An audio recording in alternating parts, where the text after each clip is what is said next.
Well, hello everybody. So, going to try to go through the whole bit on intelligence in a single 45, 35, maybe 45-minute session. As always, you'll have the notes there to take down the important stuff as you go, and you definitely want to know this stuff whether we have a chance to spend time with it in class. Let me just start with this. Let me just throw up these seven intelligence true or false questions and have you take a moment to take a guess. I'll pause the vid for myself, and then you can pause it for yourself, and then I'll come back and let you know if you were right. All right, assuming you've already done this, there is a correlation between head size and intelligence scores. And I'm sure every one of you said, no, sounds like phrenology. Actually, there seems to be a small one. And we are talking, I forget the exact number, but like 0.15 or something. Very small. Now, that's not nothing. It's really insignificant, though. Remember, if you have a small correlation number like this, it doesn't mean, oh, there's no connection.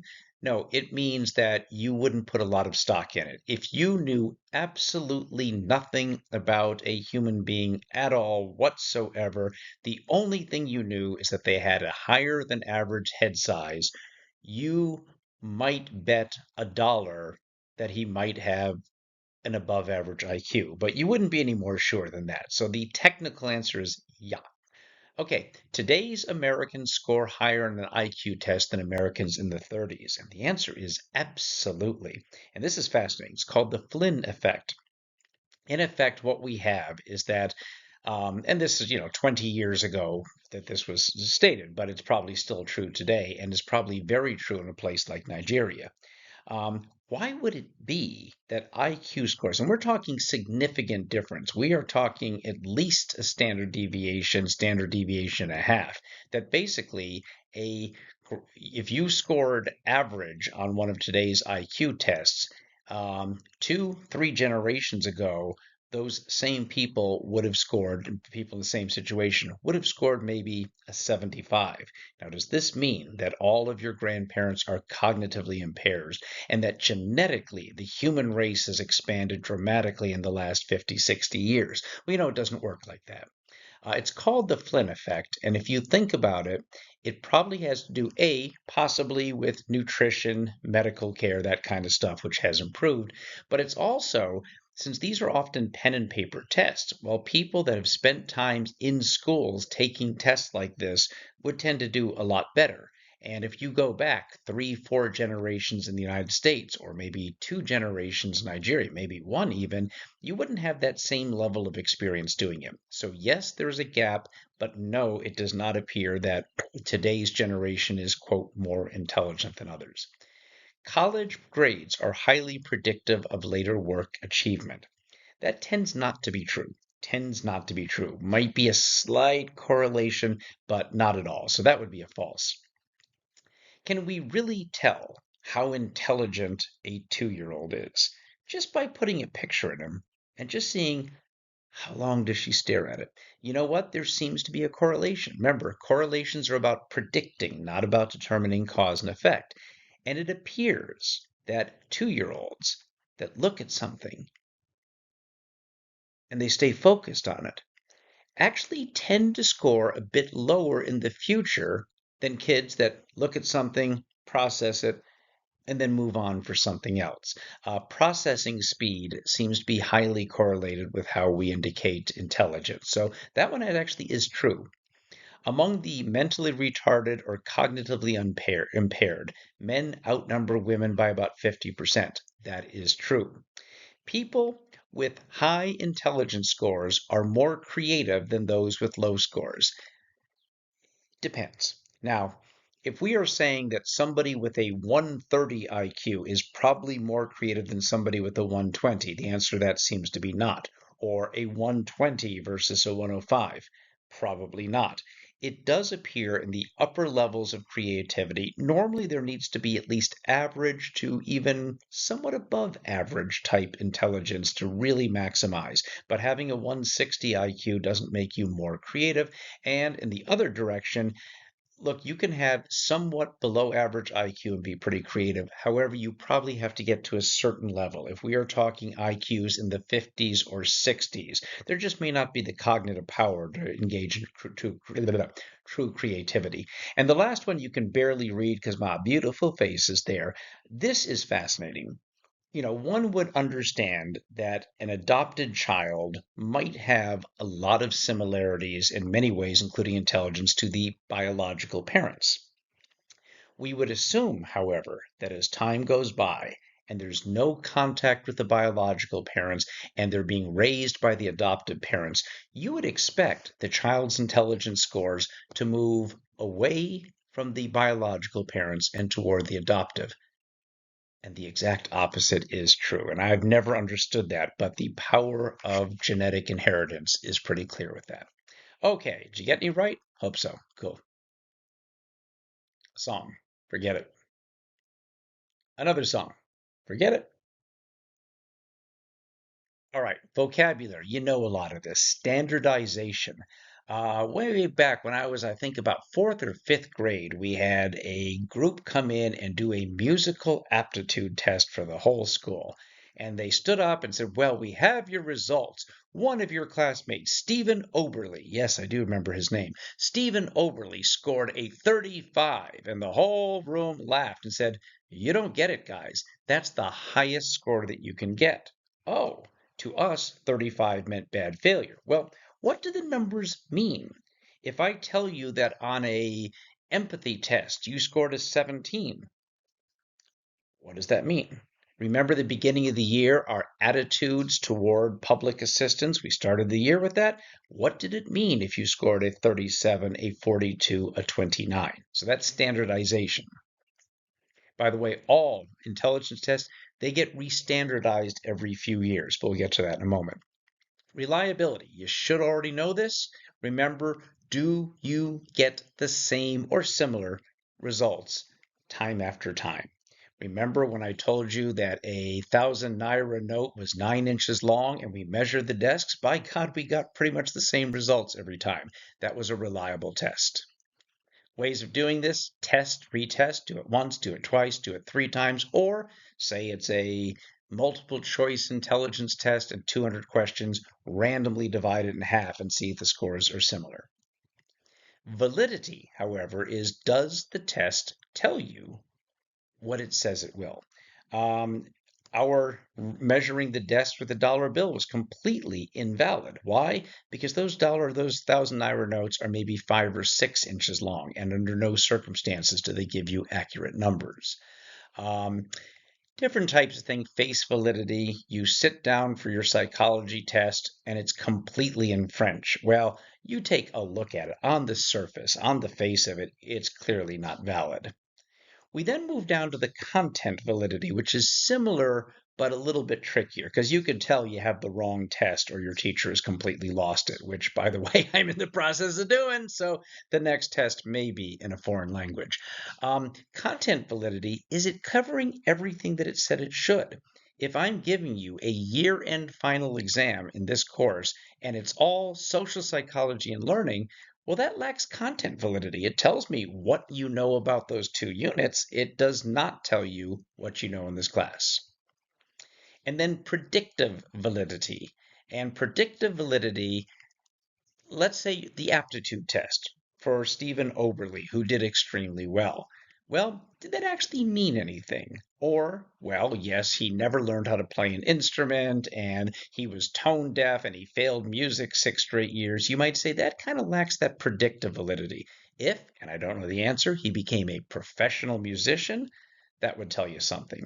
If you were to take a driving test that predicts how good a driver you're going to be, and they find that you had 17 accidents in the next 4 months, even though you scored, you're going to be a great driver, that would seem to suggest lack of predictive validity.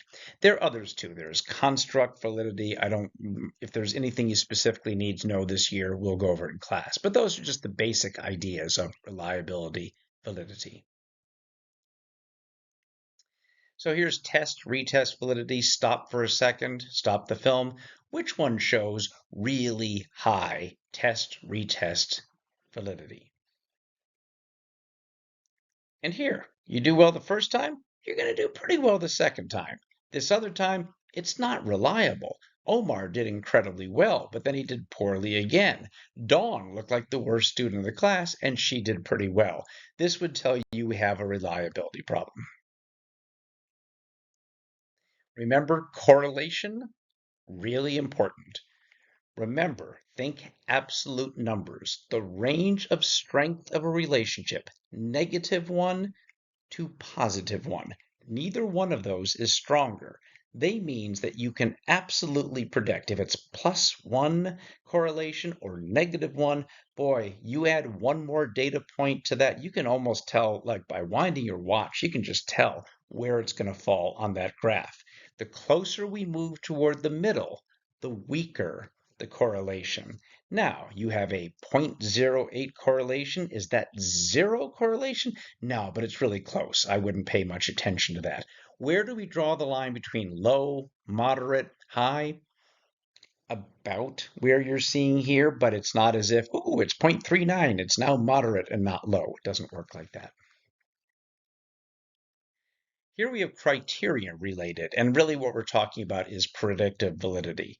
And I'll tell you, you score on the pilot aptitude test pretty much tells you how good a pilot you're going to become. However, the version on the right, Bob scored as the worst possible pilot. He did pretty well when he actually was one. Rick was middle of the road.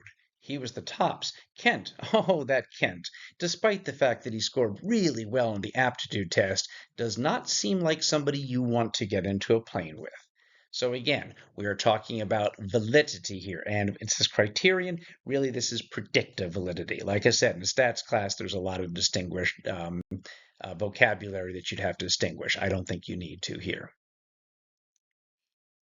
Okay, early intelligence testing. And honestly, I'm not sure this year with the new course and exam description if you need to know Alfred Binet, but it's kind of interesting because when you've grown up your whole life saying, oh, intelligence scores, IQ scores, my IQ is 107, mine's 123, mine is 4, speaking personally on the last one.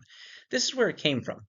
Albert Bernet basically said he's a French guy, oh, about 130 years ago. And it's interesting because this is when people, French peasants, were moving into the city side. This is urbanization. And these kids who grew up in relative poverty were coming into the public schools. And Alfred Binet said, I'm worried that we're not really going to serve these kids because they haven't had some of the advantages of that urban middle class. And I don't want these kids to come in and just be overwhelmed. Can we measure where their intelligence is so we can provide them with a real education for them? So that was his goal behind this. IQ has been used to destroy people and criticize people, but this was his main intention.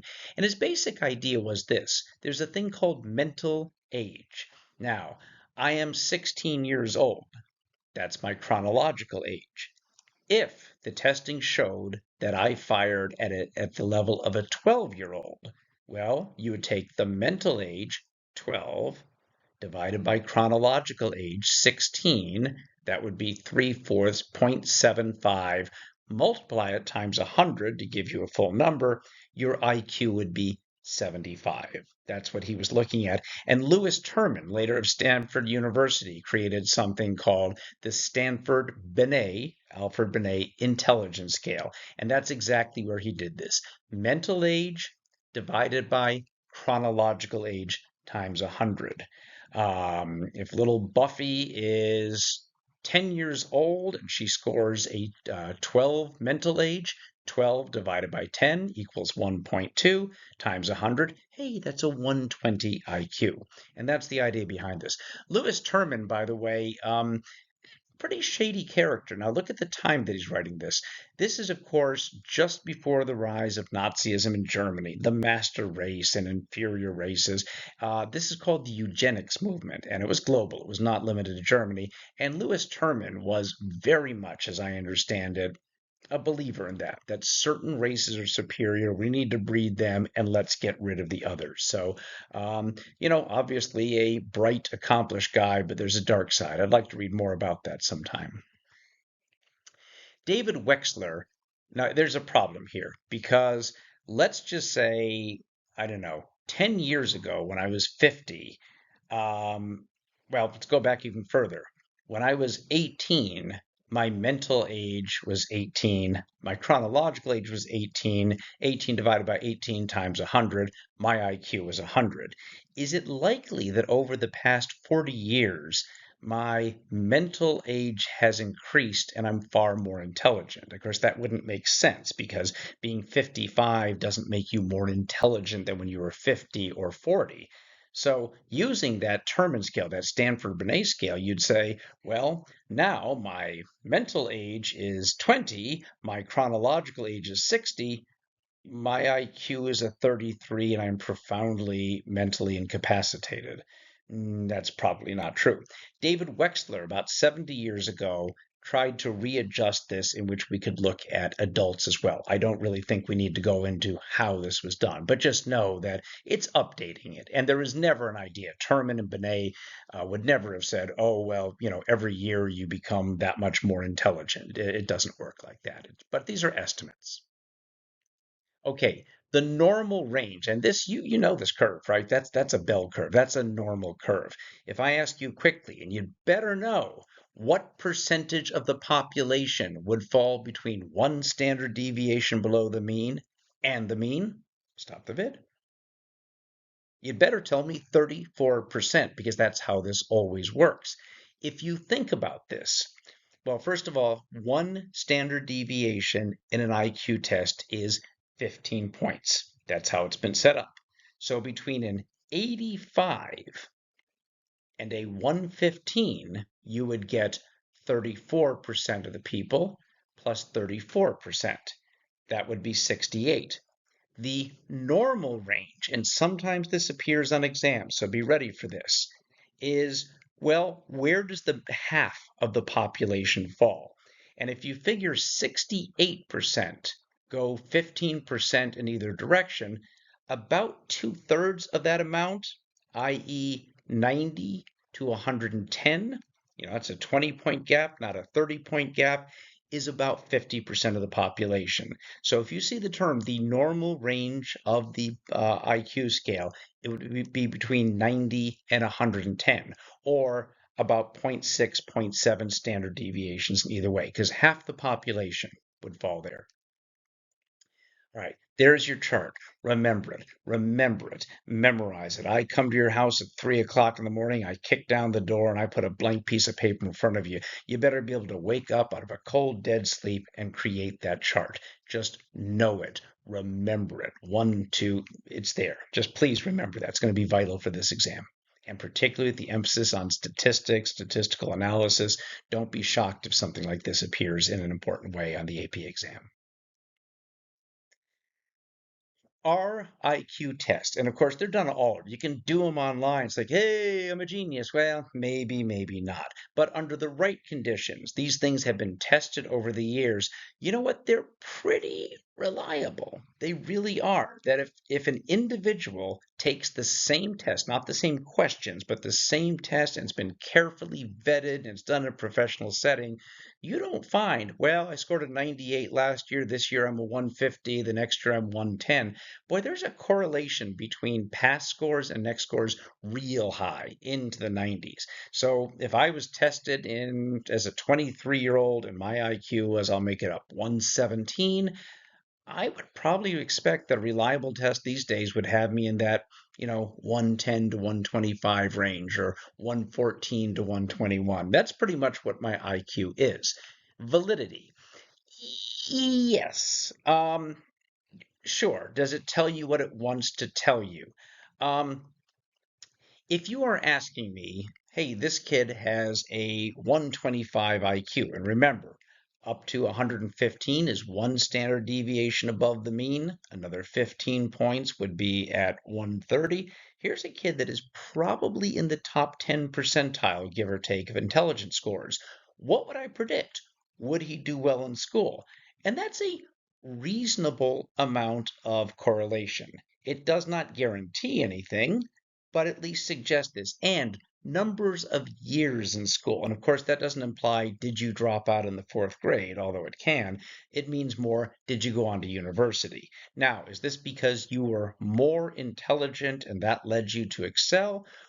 Or do these tests tend to emphasize the type of things that would make for school success, not necessarily intelligence, but school success? And maybe if you're getting constant feedback that you're doing well by those standards, do you stay in school more? So again, this is not causation, this is correlation. But you would say some validity. If I were to know that somebody coming to school, we don't track this, has an IQ of an 81, I would probably anticipate some difficulties in school, but there can be exceptions. And, so qualified validity.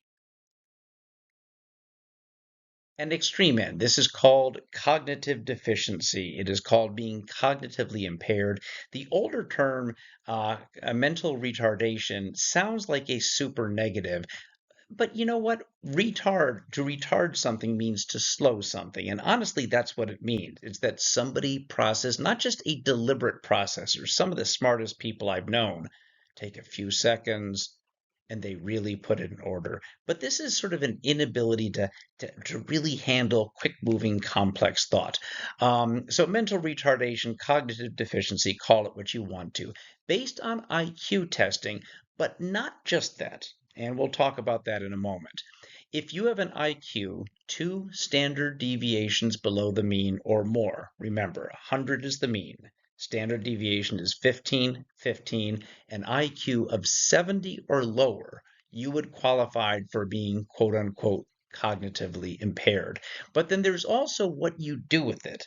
I will tell you, there are people that tested as a 65 on an IQ test, but through getting tremendous training and assistance, you know what? They live good lives. They're productive people. They don't need to be taken care of. They don't process as quickly as you and I.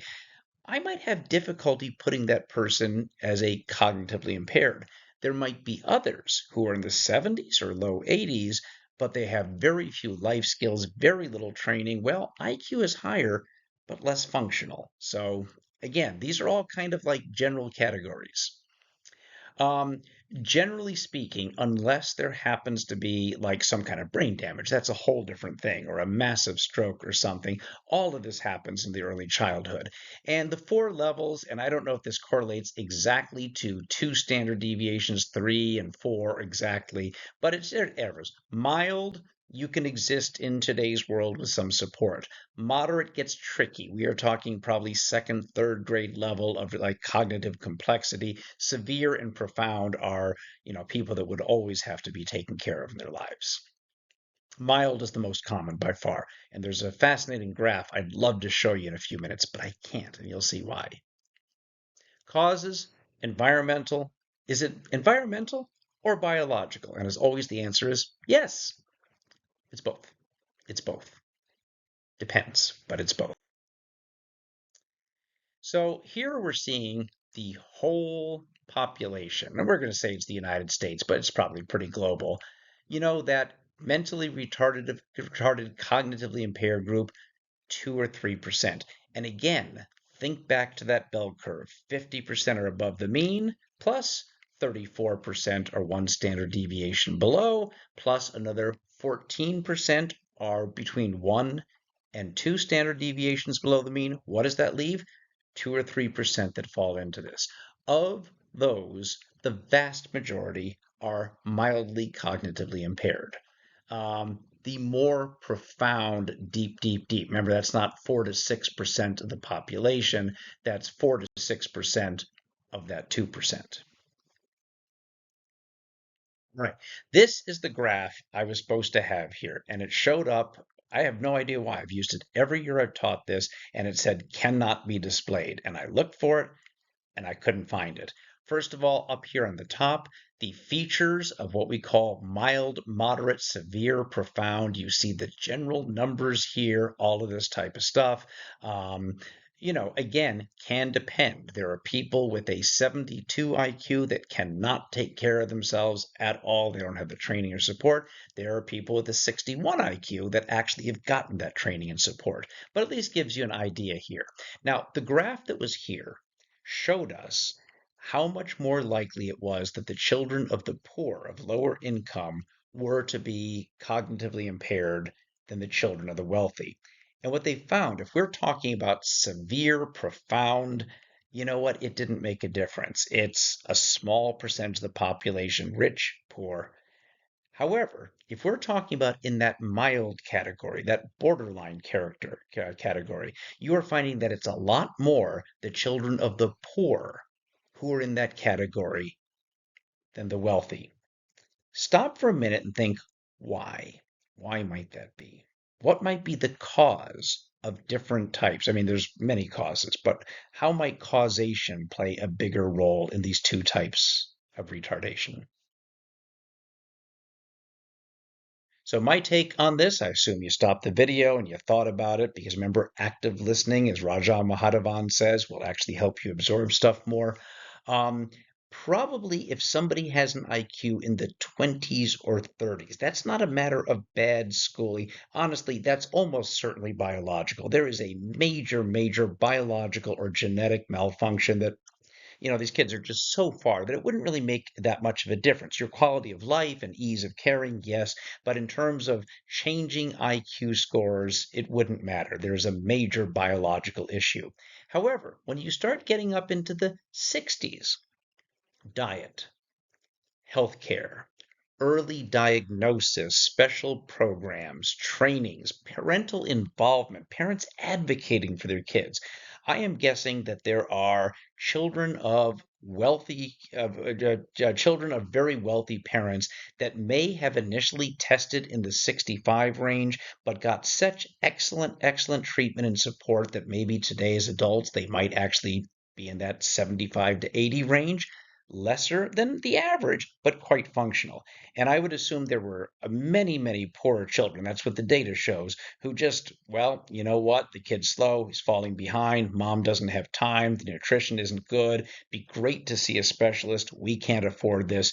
And the kid drops further back. That would be my interpretation of this. And you'll see that in a moment. If you're interested in Savant Syndrome, this is a motion picture, really well done. That's Tom Cruise on the right and Dustin Hoffman on the left. And it's based on the life of Kim Peek. We have a chance we might take a look at a Kim Peek video or look for one yourself. Kimpeak? I think it's AK. Could be EEK, but I think it's PEAK. Kim Peek was a young man, died 10 years ago or so. Profoundly, profoundly mentally retarded, cognitively impaired, could not function. The father was told when the boy was young, look, just put him in a home somewhere. There's no hope for him. What they discovered about Kim Peek, and he never got over this, could have never lived on his own. He could never have made common sense decisions, but he had profound, profound gifts. Um, if you were to ask him, you were to tell him, hey, a candy bar cost $1.19 and you have $2, how much change would you get? And he might say about $40. Just doesn't process. But if you asked him what 13,851 times 479 was, he could tell you the number. And I mean fast, I mean quick and accurately. Kim Peek was able to read a book with both eyes, each instantly scanning opposite pages so he could read both pages at the same time. He could read both the pages in like 30 seconds, flip the page, and it was committed to memory. If you were to ask Kim Peek in his day, this is a real example, tell me about the Baltimore Hilton Hotel.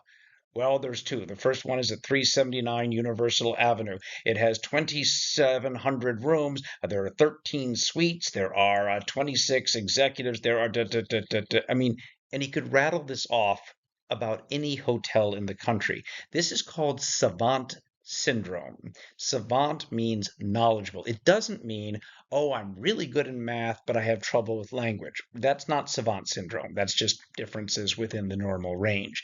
These are people that have almost no cognitive capacity at all whatsoever, except these incredible abilities that none of us can touch.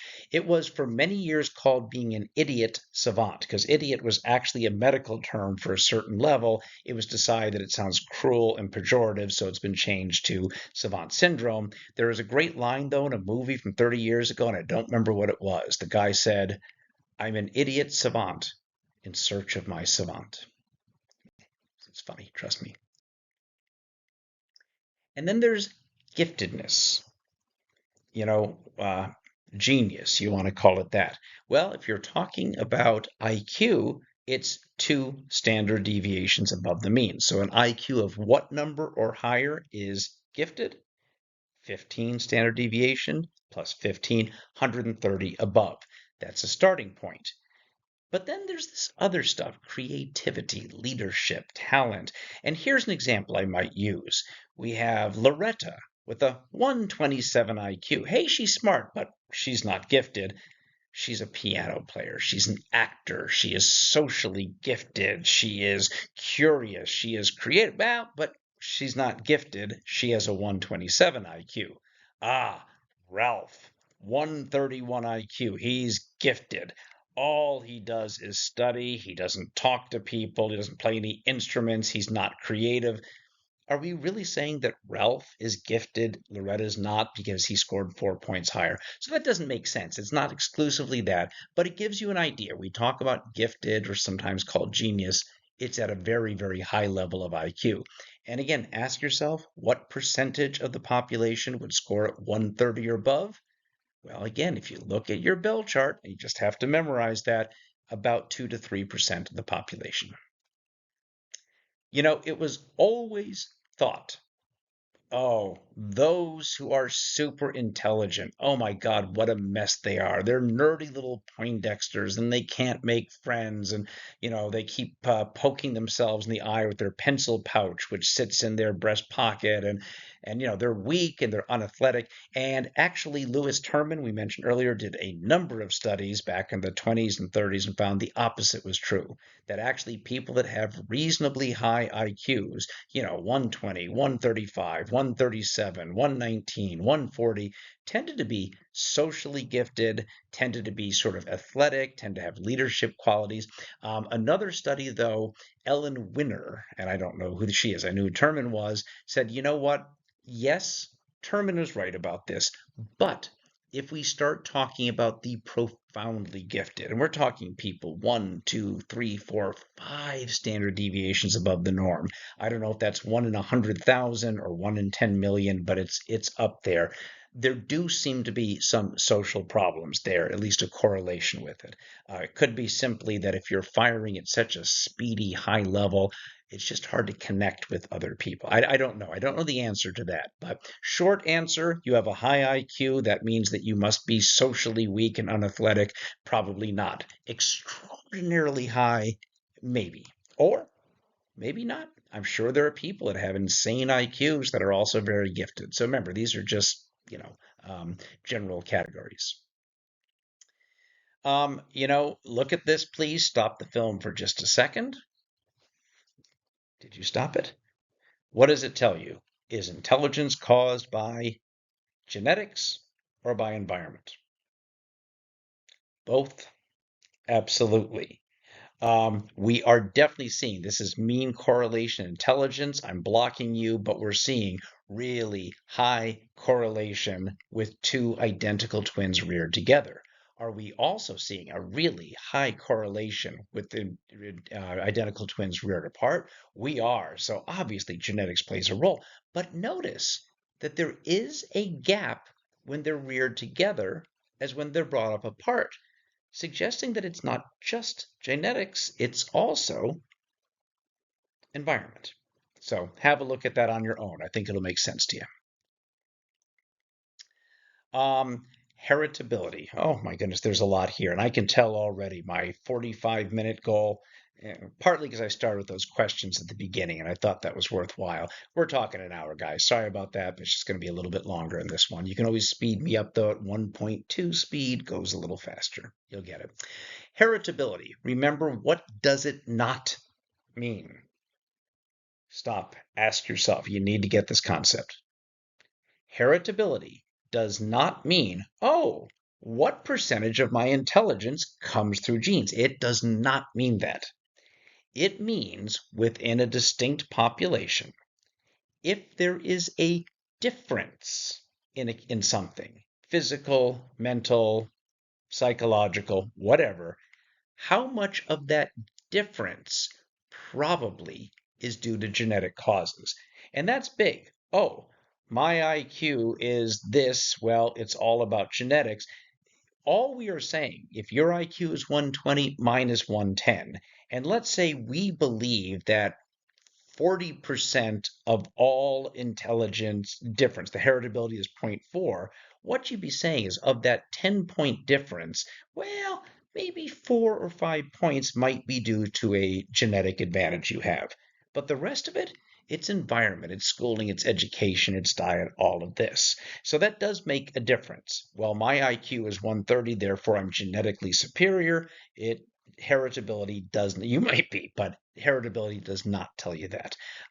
Again, where the estimates, some say, look, intelligence, that difference, variation in intelligence, heredity, genes makes a huge difference. And other scholars say, oh, it makes a difference, but we think it makes less of a difference. I don't know. You see the date on this, 2007. Is there more of a consensus today? I doubt it, because there's some politics this as well too. But yeah, this is a chart I alluded to earlier, and this is pretty fascinating. Again, take a minute, look at it, try to make sense of this yourself. I mean, I can tell you what it says, but you're going to get so much more out of this if you figure it out yourself. So stop film. And we're back after you stop the film. So what we see here is 9 imaginary people, right? And they are born genetically with a range of IQs that they might fall in. As an example, Susan probably was going to be a little below average, but if she had the right schooling, the right diet, the right programs, would be real close to 100. Or poor diet, poor health care, bad schooling, she might be down in the 70s. You will notice that Susan had the ability to match Jill in IQ. Susan had the ability to match Kimberly or come very, very close. But notice up here, people that are in the enriched situations in which they're, it's good schools. Hey, Tom was born with a cognitive deficiency. He was pretty close to that 70 number. Best case scenario, best possible schooling, he could end up coming to an 84, which again is a standard deviation below the mean. I think in an AP psychology class, if we had somebody with an 84 IQ, I think that would probably become apparent after a while. But this is not somebody who just couldn't raise themselves.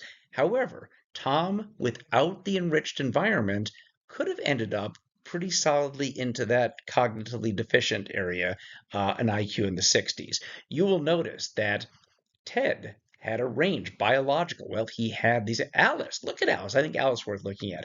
Alice probably had the most genetic advantages of anybody here, but she didn't have the opportunities, the training, the diet, the schooling, still scored really well. That's a very high IQ score, but look what could have happened in the right circumstance. Okay, hope that makes sense. It's a fact. Now, this is 15 years old, but may still be true. White American students score 15 points on average on IQ tests than most black students. I mean, this is just an average, and this is true. Now, there was a notorious psychologist named Arthur Jensen and a book that was published 30 years ago that said, oh, look, don't want to say it, but white people, white kids, they have a genetic advantage. Many of my best friends are black, don't get me wrong, but that's just how it is. This has been utterly shot out of the water. I'll step out here. Is it possible that Lithuanian people as a whole, I mean, again, there's no such thing as racial purity, that doesn't exist.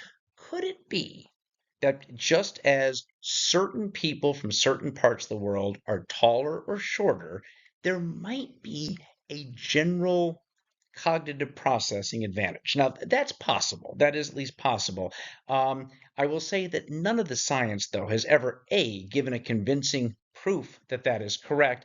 And then also, what do we do? What does it mean to be a kid in the United States who is black or white? You do DNA tests and you find that there's just all kinds of stuff. I mean, well, I'm white as can be. Well, actually, Geez, maybe it turns out that I had a great grandfather who was African American or partly, or Mexican American or Native American. So those numbers are pretty suspect. And obviously, they get used when you start talking about genetic superiority and the gene pool. We know what the Nazis did with this. And again, the Nazis are. They're not dead to history. There are people out there that think like this. Um, a couple things worth looking at. One thing, we'll get to this cornfield analogy in a moment. Stereotype vulnerability or stereotype threat. This is kind of social psychology we didn't talk to, but a guy named Claude Steele, the University of Michigan, came up with this. Um, it really seems to be that if people assume that people like them are just not very good at something, it may actually affect their ability to do this. So this is how stereotypes can be damaging. This is not somebody not giving the kid an opportunity. This is somebody who just, oh, you know, girls aren't good at math, therefore I won't be very good at math. Or, oh, people from my background, we couldn't do something like that. Called stereotype threat. I like it better than vulnerability.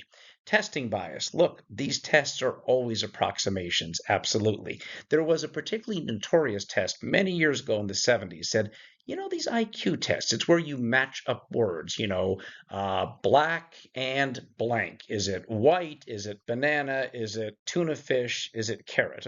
Black and white. Well, that shows intelligence. There was a famous question in which it was cup and blank. Now, the correct answer was cup and saucer, because when you're having your tea, you sip your tea and you put it on a little saucer. Well, it turns out a substantial number of kids said cup and table, because in their house, they didn't have fine china. They didn't have afternoon tea. Where do you put your damn cup? You put it on a table. No, that's wrong. You're less intelligent. Practitioners of IQ tests say, look, we've had a major problem with racial and gender and socioeconomic bias over the years, and that's always a battle. We think we've eliminated most of that, but we need to keep going. But over the centuries, decades, I should say, that has been true. The Flynn effect, we've already discussed. Probably, I won't say experience, but this generation scores significantly higher than 2 or 3 generations before. What it would take to get a 100 on an IQ test in the United States taken in 1940, if you had the same results in the year 1990, 2000, your IQ wouldn't be 100, it would be 80 or 75. Again, the gene pool of the human race did not change dramatically in 30 years. That is not possible in any way. Certainly has to do with both nutrition, diet, healthcare, but experience in taking tests, and that seems to explain it. And race as a social construct, I don't know why I dropped this up here, but to understand race matters because we say it matters. Saying, oh, this person is of the Filipino race, therefore she has these qualities and these abilities and these limitations. There is just nothing scientific that makes any sense with that. Race matters because we say that it matters. And I'll kind of leave it at that. That would be a neat discussion to have at some point. Okay, again, heritability within a group under the same conditions, how much of it is due to genetic differences? Notice, doesn't say anything about, well, what about Kenyans and Norwegians? Oh, well, no, because those are very different groups under different circumstances. So you cannot compare two different groups using heritability. You can look at one group, one population, and then make some estimates when there is variation or difference within that particular group. How much of this, on average, is likely to be due to genes versus environment? Okay, skip this. I just want to move on a little bit.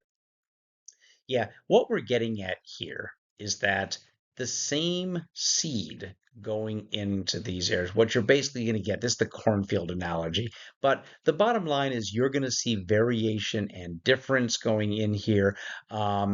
But if the soil is more fertile, on average, you will have higher yield. And that's certainly not really arguable with corn and with human beings too. If you start looking at something like intelligence, if you're talking healthcare, diet, excellent schools, special programs, opportunities, experiences.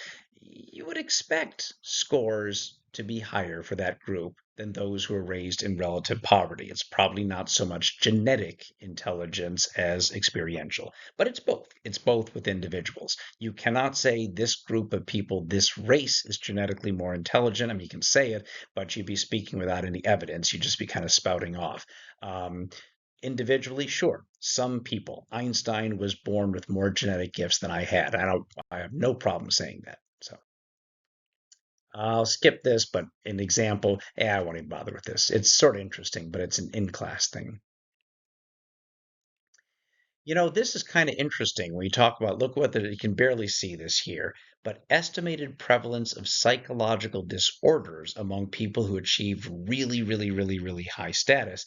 And it's interesting because if you think sometimes about the artist, the creative type, there is that stereotype that, oh, the tortured artist, oh, the poet who is just, struggles to survive every day. And you'll notice this seems to be kind of true. This is correlation. Are there many, many writers and artists and poets and creative types that are very, very mentally healthy? Of course, there are. But it is fascinating that there seems to be those who are very mathematical, precise, etc. Sure, some of these people struggle with mental health because they're human beings, but it does seem to be more common, both with depression or any disorder, among the creative types, I guess we might say. One possibility, and you might remember this, the creative, the spatial tends to be right hemisphere focused. Um, Interesting that the right hemisphere, if you remember this, in the prefrontal cortex, negative and disturbing emotions tend to get processed in that right hemisphere. I don't know if there's some connection. These are overactive prefrontal cortex, right hemisphere people, which leads them to be creative and also has a role in terms of mental health disorders or negativity or depression. I don't know. I'm just logicking that out. And logicking is not a word, but you know what I mean. Anyway, possibility and certainly interesting. Okay, again, brain size, yes. 0.44 correlation, is that super high? No. Is it reasonably high? Yeah, it is. It is moderately high, I guess we'd say. Do notice again, head size, very small correlation. Einstein, he gave his brain to science, and in fact, his brain was not really much bigger than most people. It didn't weigh more, a little, but not much. But there was one part of the temporal lobe that dealt with spatial and creative manipulation that was much bigger in his case. So it may not be overall brain size, but it may be certain parts of the brain where more gray matter is an advantage. Now, is this because Einstein was naturally gifted, or through all the work that he did over the years with a certain type of thinking, that area grew, i.e., neuroplasticity? I don't know the answer.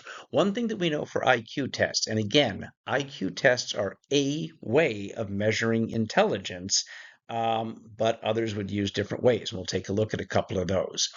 It appears that those who score really high on IQ scores have very efficient and quick processing brains. Glucose, that's what your brain eats to function. Well, think about this. If you can use 30% less glucose to perform the same mental action, that would leave you with a lot of glucose to do other things, i.e., more mental configurations. So that may be a part of it. It's an efficient brain.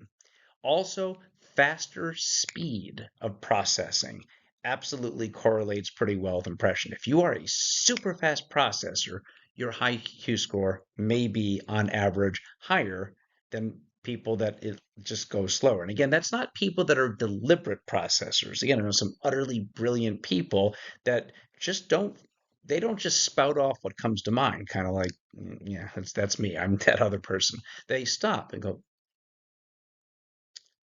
well, it seems to me that, and that's not what we're talking about, but we're talking speed of being able to respond at all to things. Lower speed correlates with lower intelligence scores. Absolutely no, but to a degree it does. Faster, more complex brain waves, yes, greater intelligence correlates with. Doesn't cause, and it's not absolute. Okay, differing theories of intelligence, and the main one we've been looking at is Charles Spearman's G factor. The idea that there is a G stands for general intelligence. Look, this is intelligence is a thing, and some people have more of it than others. And then we're going to look at a couple of others here too that we can maybe parse out a little bit. We've already talked about Spearman's G factor. Oh, your IQ is 127, yours is 112. I love this one. This is Robert Sternberg, who describes the triarchic theory. By the way, he likes threes. He had the triarchic theory of attraction or of love as well, too. And that was way back in that first unit. He had a triarchic theory of intelligence. And I love this. He said, you know what? There's really three somewhat distinct types of intelligence. Now, there's practical intelligence. These are people who just get stuff done. Like they figured out. We can call this street smarts. You have probably known people in your life. If you need to get something done, you just need it done, you go to that person. Is it always the person that has the highest GPA? Not necessarily. The world's filled with lots of incredibly brilliant high GPA people that kind of don't always have a practical edge to it. We're talking here, by the way, analytical reason, and that is to find problems. This is what IQ tests look at. Can you pen and paper, however it's done, show me that you know enough, you understand enough to have a high IQ? This is what we measure in school most of the time. But again, we've all known people that are clearly super accomplished, high MAP scores, high GPA, that just sometimes don't have common sense a little bit. Well, practical intelligence people have that common sense. And then he has a third. And I have absolutely known people like this. They are not 4.0 GPAs, but creative intelligence. They see the connections that others don't. They express things in ways that are novel, unique, etc. Myself, I'm pretty good at analytical intelligence. I've always done pretty well in school, and I think well, would do well in an IQ test, I assume. Practical intelligence, yeah, particularly as I've aged, I've really strengthened that. I mean, for the most part, yeah, I screw up like everybody else, but I get stuff done. I often joke to my wife, says, "Hey, I make things happen." And sometimes it's even a good thing that happens because I also make some kind of messy things happen. The creative intelligence has never really been my strength. I'm not an artist. I am not a uniquely creative, I don't think like anybody else. Honestly, what I think I've done is gotten better at that because rather than trying to be this uniquely, brilliantly creative person, I really borrow from other people and try to work with that to improve that. But the key here, by the way, is not for Sternberg to say, oh, you're analytically intelligent, forget the rest. No, no, that's your strength. That's your main area. But can you work throughout your lifetime, to improve in the other areas too, to strengthen these abilities? And that's something that can happen with age. Yeah, he gives an example here. Alice is a good student, always getting good grades until she reaches graduate school. Required to come up with original ideas, that's not so much her. Barbara is not really a great student, but boy, does she have ideas. I mean, where did you think of that? Celia is not either a good student and not even that creative, but she gets stuff done. And I love people like that. People that, man, you can just count on them. They figure it out. And the goal is for all of us to try to nurture all three types, whatever we're maybe starting at a lower level with and what we're at a higher level with. Anyway, like that. Howard Gardner, about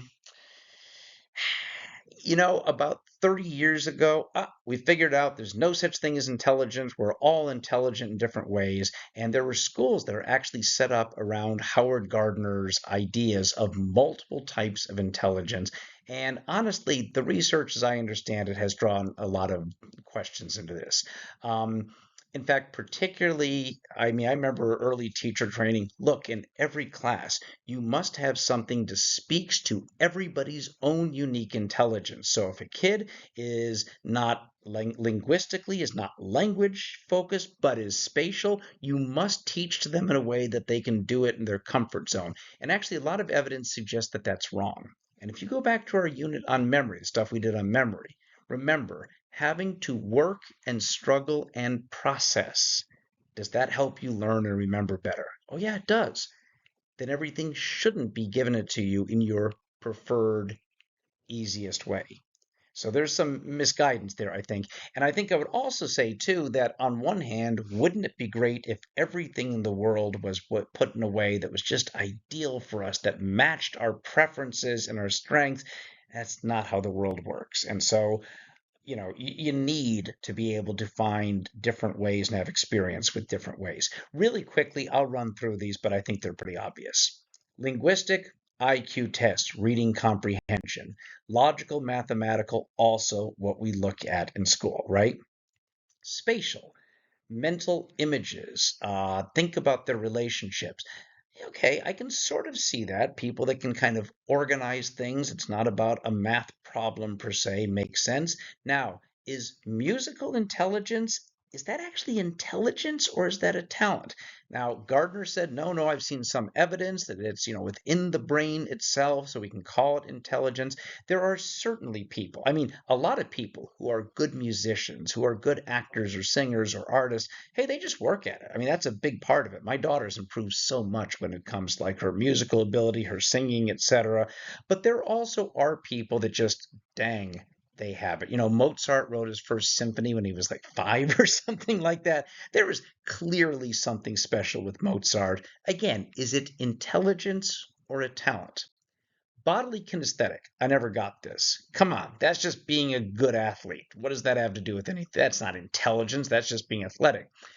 As I started reading about LeBron James, I recognized that's not necessarily accurate. LeBron James has a body, I mean, he's 42 at the time of this writing, or 41 years old, and still one of the better players in the NBA. And you can make greatest of all times arguments. You can agree, you can disagree. It's not just his body, it's not just his athleticism. He is able to control and position his body, probably combined with spatial intelligence, that he's able to do things that other aren't. Um, it's said of LeBron James, part of his genius, and I think it's appropriate to call this, is not just he big, strong, and fast. It's that he processes things so quickly that he can put things in places 3, 4, 5 steps ahead of time.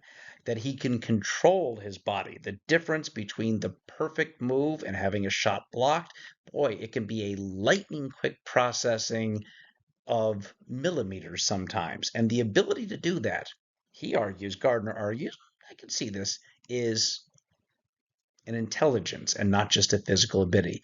Interpersonal.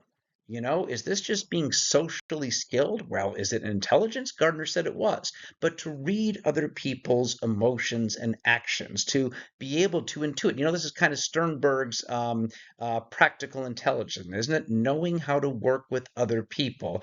And intrapersonal is knowing thyself, really knowing who you are, not deluding yourself. Again, are these personality qualities? Are they bits of intelligence? Gardner says the latter. I don't know. And research again suggests Gardner probably promised too much with this. He's added a couple of others. He's added like a spiritual intelligence. I think also a natural intelligence, your ability to communicate with and understand non-human creatures out there, to interact with ecosystems and so forth. Interesting ideas, though. But at very least, whether these are intelligences or not, or they're just different ways that people are, you can see how any of these could be really advantageous. People you'd want to be around, people that really bring something special to the table, whether we call it intelligence or not. That's my idea. These, you know what? You are curious to do it. Now, remember, anytime you're entering data, your data is being used. We have to be more and more cautious about it. But there are a number of online IQ tests. Oh, emotional intelligence, by the way, going back to Gardner earlier, emotional intelligence is that it's often described as the ability to delay gratification. Um, can you look at a situation and say, "Oh, I'd really like this, but it's in my best interest right now to hold off, to play a longer game." It's basically self-discipline, self-control. And a number of years ago, people said that's emotional intelligence, or EI. And that's kind of that interpersonal, intrapersonal personal of Gardner, I would say. Um, there are manuals out there for how to train your kid to be emotionally intelligent. I don't know exactly where the science is about how valid that is, but there are certainly people. I've known people like they don't necessarily jump. They're not as impulsive, and impulsivity sometimes can be interesting but cause one problems. Impulsivity would be lower emotional intelligence. Reification, I think I mentioned in one class the other day. But by the way, intelligence. If I ask you to give me 1,000 naira, you could do that. If I ask you to give me a pen, you could do this. If I ask you to give me intelligence, equals MC squared. No, no, you're demonstrating intelligence. You're not handing me intelligence. Intelligence doesn't actually exist, right? It's not a thing. But we know what it is. And that's what reification is, taking something abstract. It does not exist, but giving it a word where it makes sense. So, intelligence, bravery, kindness. Oh, a kind act? You can see this, but you can't see, touch, smell, taste kindness. It's not a thing, but we sure knows what it means. And I think intelligence is a classical thing. I can't borrow some intelligence from you this weekend, but I sure see your intelligence in you because I know what it is. Funny song we're not going to listen to. And the very last thing, I just think it's really good. Take a look at this. There's a point here. Um, yeah, this whole idea that, this race of people is inferior, look at their test scores. Boy, this cartoon blows holes in this so incredibly well. So take a minute with it. Okay, minute 1 second. Sorry, this was a lot of stuff. This is probably 2 to 3 days, but given where we are this year, it just kind of makes sense. Enjoy. Bye.